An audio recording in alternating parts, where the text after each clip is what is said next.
Hi, and welcome to another episode of State of the Fleet Industry video series. I'm Chris Brown with Automotive Fleet. In this episode, I connect with Rodney Ruth, President and CEO of Driveaway. Rodney and I discuss the latest trends in the vehicle transport landscape and new ways fleets are approaching vehicle logistics. We end by looking at the biggest opportunities and disruptors over the next few years.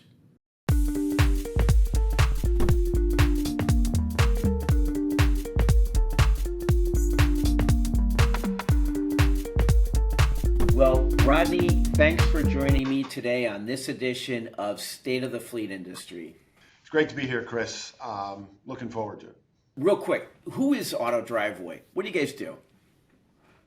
Well, Driveway is a logistics company. We've been around for over 70 years, started in 1952, and we like to think of ourselves as a people-centric, technology-enabled logistic company. And with that, it combines moving these vehicles all over the country. Perfect. Okay, hey, let's get into the questions. First one, how has the vehicle transport landscape changed in the past few years? Particularly, let's look at how fleets are moving and redeploying assets. It's one simple word, it's technology. Our customers are embedded in the technology on their own side, and they're requiring us to have very similar technology on our side. You can track a pizza now, you can track an Amazon package till it's 2 houses away, and they want to know that same information about their vehicle and their asset. And so we've really enhanced our technology here at Driveway over the last several years. I would say 3 years ago we were behind in the technology. Now I believe we're ahead. We're ahead of everybody in the industry in that technology, with driver apps, with customer portals, and it allows our customers to sort of self-serve a little bit. But what differentiates us in the market is we have people to enhance that technology. There's people behind the technology that we have that provide that extra touch, provide that combination of putting all these little pieces together, because it's not as simple as moving these cars from point A to point B. Yeah, that really kind of feeds into my second question, Rodney. I mean, the trends you're seeing in how fleets are approaching vehicle logistics. So that's kind of shifts from a decentralized to centralized management. And then, as you say, like sort of greater use of tech platforms. Can you just dive a little bit deeper into that? Well, we always keep in mind that these fleet vehicles are the work product of our customers. They don't have the vehicle on time, they can't do their work. And so the lead times are shorter and faster service. We combine that with safety. Safety is our first and foremost objective in moving these cars from point A to point B.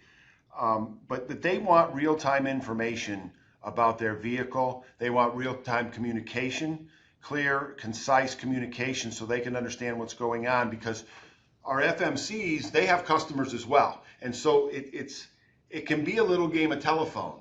We send information, the FMC gets the information, and then their customer gets the information.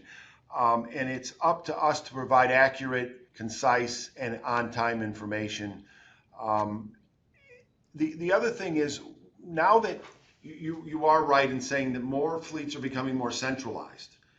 And so they are not quite as in touch with where that vehicle's at, or even who's getting the vehicle or who's moving the vehicle.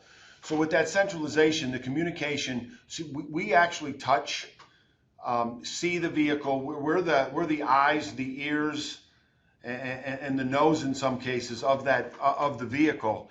And we need to report back accurately and timely to our customers, so they can make decisions on their end before we move forward. So really, I'll kind of move on to the next question. So you've got a market that is with brokers, transporters, and then you've even got gig-style delivery models.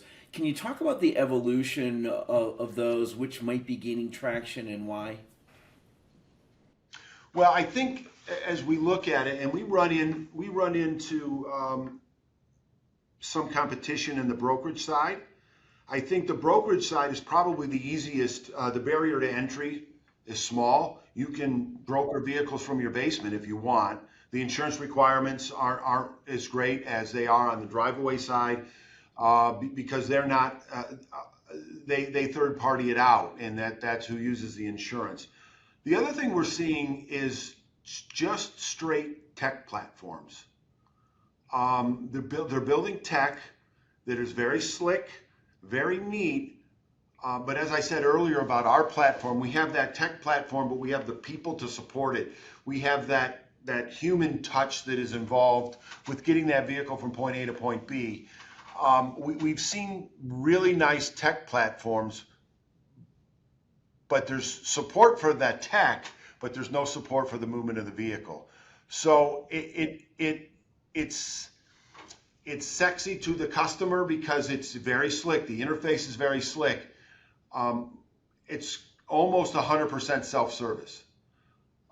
And when you involve these fleet vehicles that need detailing, they need licensing and titling, they need to take the decals off the vehicle before it goes to auction. All of those things, a self-service tech platform sometimes can't manage that. Straight point A to point B, shorter moves, the tech platforms seem to work well. But in this world of moving a vehicle from New Hampshire to California and having to deal with all the things in between and drivers, it needs that human interaction that we can bring to the table. Real quick, next question. Two more questions, actually. The first one being, so, we've seen fleet utilizations patterns shifting somewhat. I mean, on the one hand, you've got vehicles staying in service longer, and on the other hand, redeployments can be happening more frequently. And so how has this really changed demand for transport and relocation services? Well, when you're talking about a Driveaway service, what we can provide versus the brokerage service or even the tech platforms that kind of differentiates us is the additional things that need to be done to the vehicle. The reconditioning of the vehicle, taking it to service, recalls, damage. We pick vehicles up and there's a lot of body damage on some of these vehicles, and that takes time. And we rely on third party to do most of that work. If it's a recall and it's a Ford, we have to take it to Ford. And the time frames can extend. It seems like our customers, we try to talk to our customers on a regular basis to what they need, what they see on their side that we can bring to the table from additional services. And that's really what's been, and when we rely on third parties, Ford, GM, etc., Pep Boys, oil changes and things like that, it's the communication on those time frames are really important back to our customers. Again, I said earlier that this is the tool that their employees use to do their work, and they need their tool. They need to know I'm going to get it Thursday because they've planned their day for Friday already to do their good works, like pharmaceutical reps have to go out and visit doctors, etc. So the demand for the additional services, licensing and titling especially, and if you've ever been to the DMV, the licensing and titling is not the easiest thing in the world, and the states aren't all connected together. So getting that network across the country is very important to get things timely to our customers. Looking forward, let's say 3 to 5 years, real quick, what are the biggest disruptors or opportunities in the fleet transport space? Well, I think I've been here 20 years now, and storage was sort of a new thing 20 years ago to store vehicles, and then the detailing, and then the service and body damage, and then licensing and titling. So I think adding services, and who knows what those are going to be. The EV component to it is a whole new. They've been around a long time. fleets are starting to deploy them more. That's a different animal. Moving an EV vehicle from point A to point B safely is a different animal. So I think concentrating on continually talking to our customers about what they need in the industry, and we do that frequently. That's where the people portion comes in, and we try to add services as needed. So I think the additional services for the vehicle is going to be really important as we move forward. And as vehicles change, as they adapt, we need to adapt to what they need from a service standpoint.